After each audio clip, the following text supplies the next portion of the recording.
Ridiculous with those passes, ridiculous with those shots. Were you expecting that out of him into this game? No, I wasn't expecting that at all. A few times Jknaps would just say, help, and it didn't really work out too well, and he still scored, so. So now, you guys come.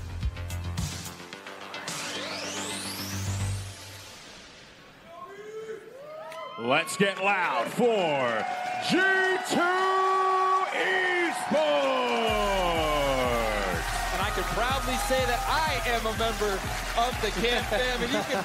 Oh, there it is! It still seems like every time Jknaps comes out, though, he gets lost. You're supposed to walk to the end of the stage, Jknaps. I think there was nothing about Rizzo that felt lost there.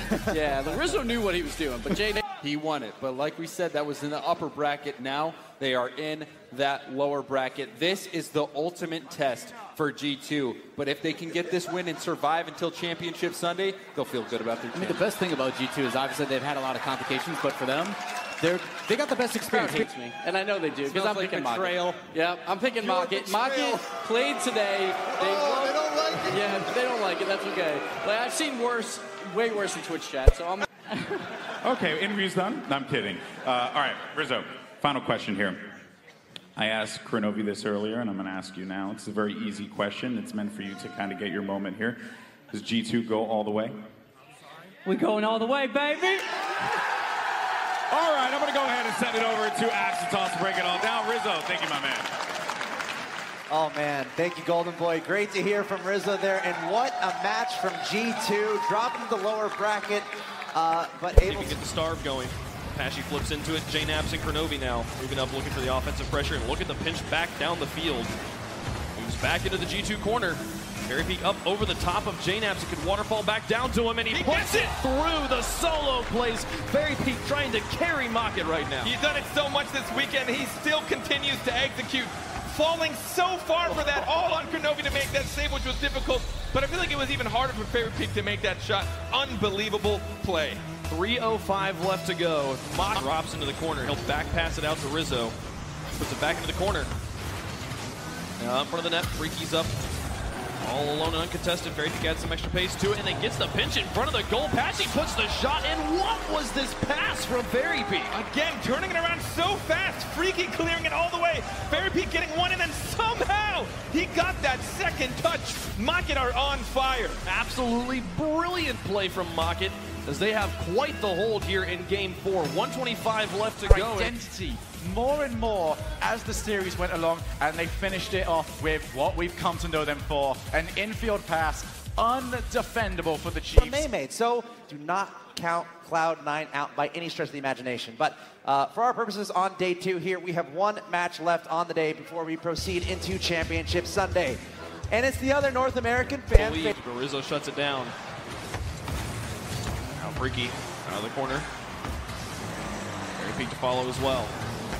Jknaps dropping. Rizzo shot through G2's up. This has got to be one of the best passes I've seen today. Jknaps backwards off the side, straight onto the hood of Rizzo. He didn't even have to try. A single jump will put that to the crossbar. Just 20 seconds in, G2 comes out of the gates. Could be all they need to stay alive in this lower bracket. Grab some food for a second. You're like, hey, this is going to be a sweep for PSG, and I started laughing. Hey, I knew it was going to be too. Well, Jacob, I want to go to you, man, because you know PSG is such a strong team overall, and G2, G2, as a North American team, again, you've had a lot of experience playing this team. What was working for G2 there, in your opinion, that enabled them to take down this top team from Europe? I think it was really like the G2 passing plays. While Cloud9, they're normally the team that plays the team. Gimmick by himself, going to take on Drippe. He's managed to tear Drippe apart. He has done it, and again, it was that solo play, faking it under one, getting it past Drippe, who thought he was going for that early flick. Cloud9. So Pale Horse has to get this high and above the mockit defense to be able to take it.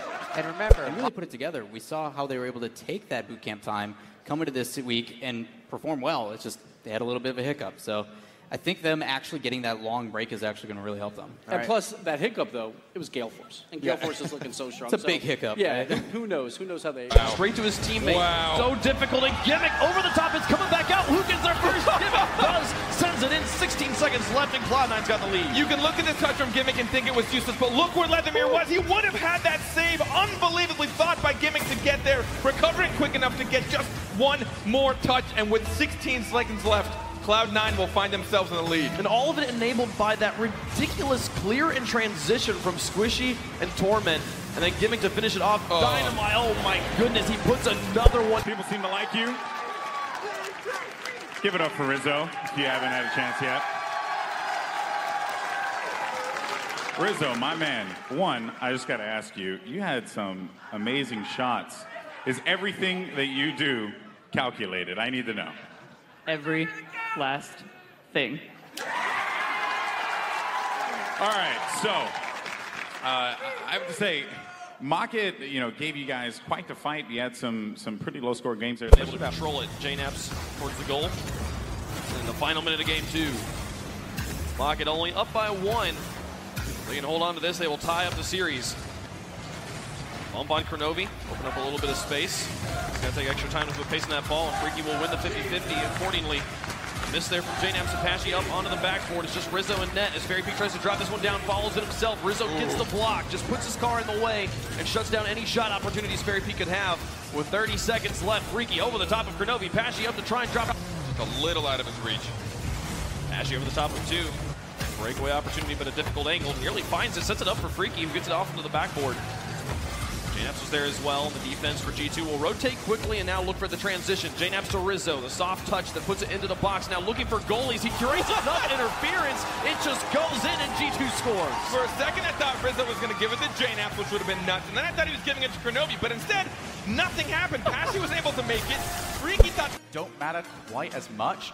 And I feel like that's important because you start taking yourself off the idea of, oh, this big pedestal, every match is so important, how can we possibly win it? You just go, this is another match to us. We can do it. 5 games, but they will be in the lower finals to play for the world title. A huge showing from Ghost, just in general, really showing us we should not underestimate them. They are still a top North American team. But we had no answer for them. They threw it off the backboard whenever they wanted, and even a lot... I know the crowd might not like this pick, but I gotta go with Method here. I was so impressed with how... they're booing you, but that's just because you teed it up. I teed it up. That's my smile on their face and play so well because they're just giving it their all. 5 games and an overtime, nearly 2 games there. And as you watch them celebrate, you just know that has to feel so good to stay alive in the upper bracket. Celebrating, maybe. Actually, there's no such thing as celebrating too hard. That is amazing to watch how happy they were. But I mean, we can feel the pressure just watching, so I can only imagine being on that pitch and actually having to...